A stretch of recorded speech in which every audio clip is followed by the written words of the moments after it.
Psalm 95. This is one of the unascribed psalms, with no title, and they're often called the orphan psalms.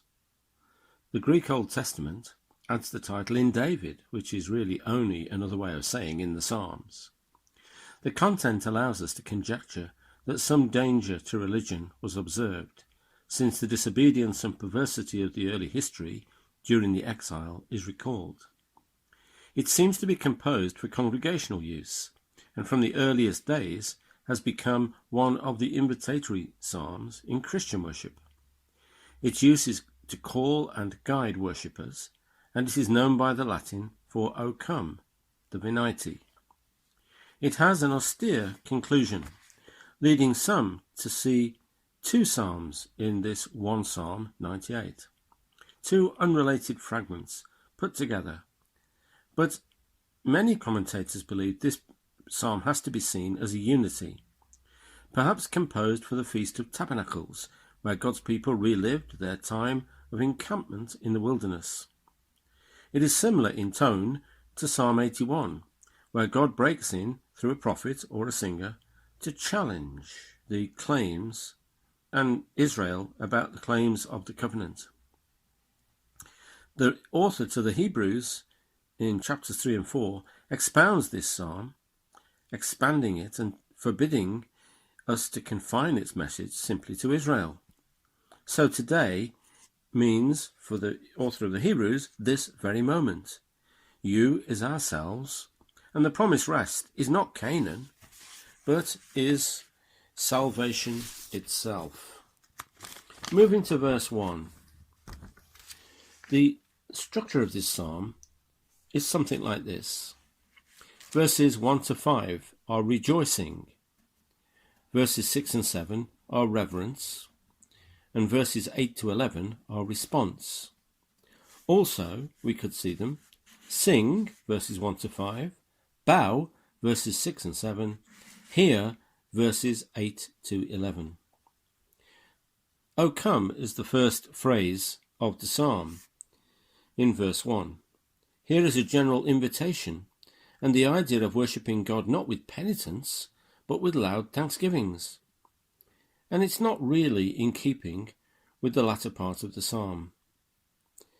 We read a little bit later in this verse, make a joyful noise. This has no English equivalent as an expression. It's a full burst of instrumental and vocal music, which the Hebrew expresses in this word, make a joyful noise. The Latin would be jubilamus, oh let us be joyful. This verb suggests a full-throated cry, an acclamation. It invites the readers to rise to the occasion, rather than drifting apathetically into God's presence, preoccupied by our own lives. The rock of our salvation is that which is seen in Psalm 89 verse 26 and Psalm 18 verses 1 and 2. The idea of God is of a God being a safe and secure shelter, my height and shelter, an idea of the enduring strength and the safe shelter which God supplies. We can see this also in Psalm 94 verse 22, where we see God is a rock, and that rock is a defense and a refuge. Here we see God's salvation as a strong reality on which to build our lives. God the rock. And of course it takes us immediately to Jesus' parable about the wise man who built his house upon the rock in Matthew chapter 7 verses 24 to 27. Deuteronomy 32 and 33 also portray God as Israel's rock and saviour and her maker, all of which are important images in this psalm. Verse 2, come before. The literal translation of the Hebrew is prevent his face, or perhaps go to meet his face. In Psalm 18 verse 5, to prevent means to suddenly seize upon. This may be a reference to the Holy of Holies, where Israel believed God's physical presence resided, and the glory of God that shone out of the cloud rested above the tabernacle. This verse reminds us that joy is as much a part of worship as solemnity. And so, make a joyful noise is repeated in verse 2. In verse 3, above all gods, the gods here are not angelic beings, as sometimes they are referred to in the Old Testament, but rather the gods of the surrounding tribes. And we can see this sort of expression in Psalm 95, verses 4 and 5, and perhaps compare it to Exodus 15:11 and Exodus 18:11. The question is, for the Israelites, are these gods real or merely inventions? Are they idols, which means nothings, or do they have a real presence? If Israel was not to fall into worshipping them, however, God should be referred to not simply as God, but as King above all gods. There are no gods, there are no beings greater than the being of the God of Israel, the living God. There are echoes here of the idea in Colossians that the image of God as the great King above all powers and dignities takes his rightful place as the supreme power. And we can see that in Colossians 1:16, Philippians 2 verse 10, Romans 3 verse 38 and following. It's by rejecting the gods around that the psalmists and the prophets preserved Israel's faith and religion. For them, God was at the centre of all things. And in 1 Corinthians 3 verse 22 and following, we hear that the world is ours. While the world is ours, that's because we are Christ's, and Christ is God's. Moving on to verse 4. Deep places in verse 4 comes from a Hebrew root meaning to search. And perhaps that's by digging, and so we get mines or mineral wealth. And this verse contrasts depths and heights. The strength of the hills is a rare phrase in Hebrew.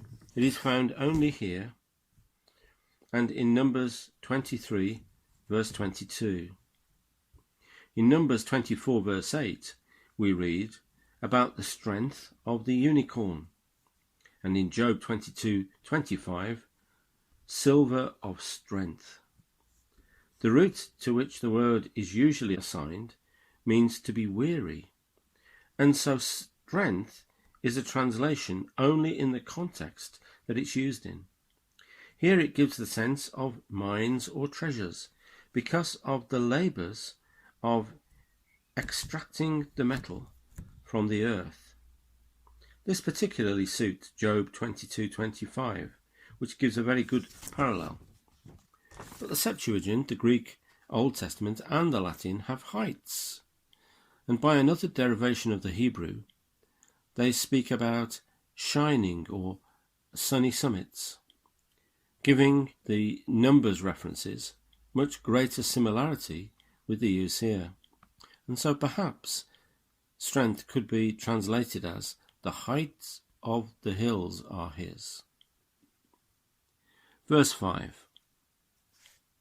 The sea is his. In Hebrew this literally is, whose the sea is. While verse 4 speaks of a world that is hand-held, here in verse 5, the world is shaped by the hand of God, or hand-shaped. Very important thing to note. For the heathens around, the sea might represent a power even older than the gods, a power not conquered without a bitter struggle. But this is a long way from the sea is his, for he made it. At the Red Sea, the waters saw their God and stood aside to open a pathway for his people. Gods such as Neptune might be hailed with power over the sea, but the Lord is the God of the ocean. He made it, and as its creator, he also controls it. He is its controller. His hands formed the dry land. Just as God created man from the dust of the earth, so he fashions the habitats of the earth, just like a potter moulding the clay. Verses 6 and 7 move us on from sing to bow. And we're now we go from rejoicing to reverence. This section of the psalm has the basic note of worship, and that refers to the joyful noise at the beginning and makes it a reality. Each of the three main verbs in verse 6 concerns getting low before God, since the standard word for worship in the Old Testament means to prostrate oneself. And we can see an early understanding of this in Genesis 18 verse 2, where we see Abraham prostrating himself before God.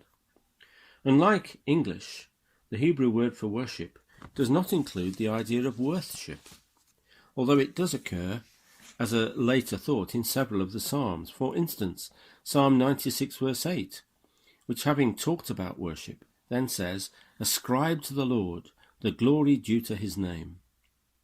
Here we have a private act of worship urged upon us, one that is part of the service we owe to God, one where we accept our place and acknowledge his place. Yet this is not the worship of strangers, but it has that note of intimacy within it. The metaphors of verse 7 express God's constant commitment, our God, his care, all sufficiency, and also that it's personal, his hand. The kneel of verse 6 reminds us of deep humiliation. It's first mentioned in 2 Chronicles 6 verse 13, and it was a regular practice of Daniel. An example of that is Daniel 6 verse 10. In verse 6, the term our Maker probably refers to God as the maker of Israel the nation, rather than as the creator of the human race. We bow to God in worship as we are brought low in humble realization that the God who made the universe cares about us. As the body is bowed, so should be the mind and the will, bowed in submission to God. And one has to say, that's not a very 21st century concept. It's not our contemporary view. We find it very hard to bow our minds and our wills and submit them to anything, even to reality sometimes. Verses 7c, the final part of verse 7 to 11, have a checkered history really. We go from sing through bow onto hear. This is all about our response. By adding today if, verse 7c, to verses 8 and 9, the very ancient tradition, which was found in the Greek Old Testament, is something that is being followed. But there is a change of tense from the third person, his voice, to the first person, tempted me, in the later part of this little section. And that's hard, very hard, even for Hebrew poetry. It's an oriental system of leading flocks by the voice.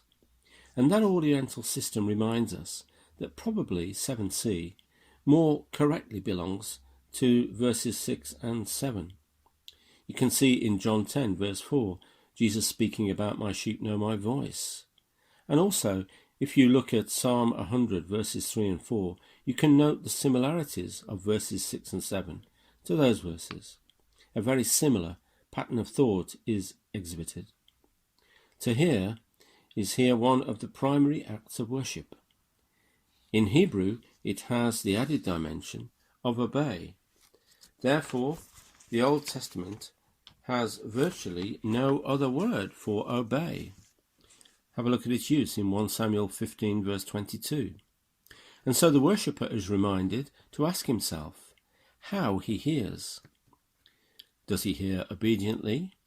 And if he does, whose voice does the worshipper listen to?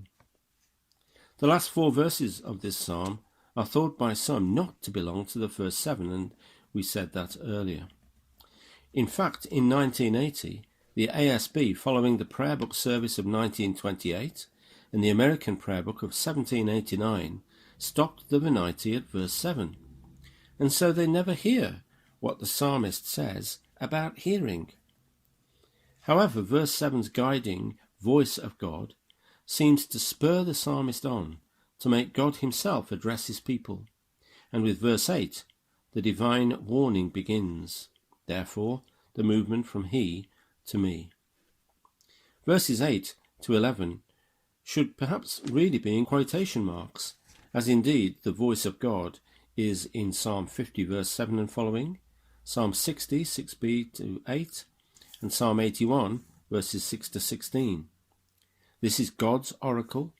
God is speaking, but here there are no quotation marks to say that it is God. In many ways, verses 8 and 9 are like a cold shower of reality. At the Feast of Tabernacles, the people would have been in party mood, and in that mood they remembered the events of the wilderness, as in Leviticus 23 verses 40 to 43, doubtless romanticizing it as an idyllic age. But here the psalmist brings some sober fact, so that the mood comes back to reality. The provocation reminds them of Meribah in Exodus 17, and literally means some sort of contention or dispute, as indeed it was. And Massah is the day of temptation, or more literally, the day of testing.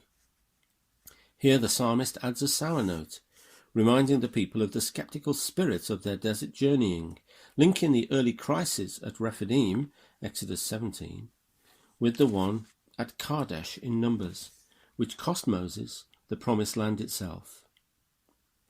In verses 11 to 13, Numbers, the psalmist emphasizes not simply the effects of Meribah dispute, but he hones in rather on the effects of Massah, the testing, with this reference to take God at his word. This is the basic danger that God's people face, the evil, unbelieving heart, of which Hebrews 3 and 4 find it necessary still to warn us. At this festival of joy, God reminds his people of their ingratitude and unbelief, and in verses 10 and 11 of his anger and disgust. The grumblers had begun a mere 3 days after the miracle of the Red Sea, their mumbling and grumbling, and they continued on and off, mumbling and grumbling for the next 40 years. It was as if the psalmist were saying, here you are at the Feast of Tabernacles, singing and bowing, but are you really listening to God? Proved is that sense of what he's done to metals. It's used in the Old Testament of a person's attitude also towards God in both a good and a bad sense. For that sense, please see Malachi 3 verses 10 and 15. Saw my works. See Isaiah 49:15. Here was a people that watched, and as they saw God's dealings, they had a readiness to murmur and to grumble, and indeed to try God's divine patience. Verse 10, with its I grieved, has been said by some to have the sense of I loathed. A people that do err is literally a people of wanderers in heart. They are morally straying because of their ignorance of God's ways, of his being and his doing. But perhaps loathed is too strong a word. It certainly is a word that conjures up a picture of God's disgust. And if you read Ezekiel 36 verse 31, you can see that vividly displayed. However, it simply conveys an outraged sense of what is fitting and what is shameful. Moving on to verse 11. For I swear, see Numbers 14, 21 to 27. That they should not enter into my rest is in the Hebrews literally, if they enter into my rest. My rest implies here more than one meaning. In addition to the Exodus, where it meant God's land to settle in and enjoy, see Genesis 49 verse 15, Psalm 132:14, and 1 Kings 8 verse 56 to reference that. It also means, as the author to the Hebrews wrote in chapter 4 verses 1 to 13, something that is still offered to us. there is an emphatic today written by the psalmist. A rest beyond anything that Joshua won, namely, a share in God's own Sabbath rest, the joy of his finished work, but not the work of creation, as Hebrews writes, but rather the work of redemption. Those who quit in the wilderness may be, says the psalmist and the epistle, but a pale shadow of ourselves, if we too draw back from our great inheritance. The ending of this psalm shows that the psalmist sees in worship an indication that at the heart of our faith is a very practical and urgent reality, the bending of our wills to God and our renewal of that pilgrimage which finds its fulfillment in God himself. So to end, how this speaks to us. God is speaking to you now, today, as really as he was to them. You are as likely as them to harden your hearts and refuse to listen to God's voice. It is entirely possible for God to be as disgusted with you as he was with them. The warning is, listen, and realize that today the Holy Spirit urges us, do not harden your hearts.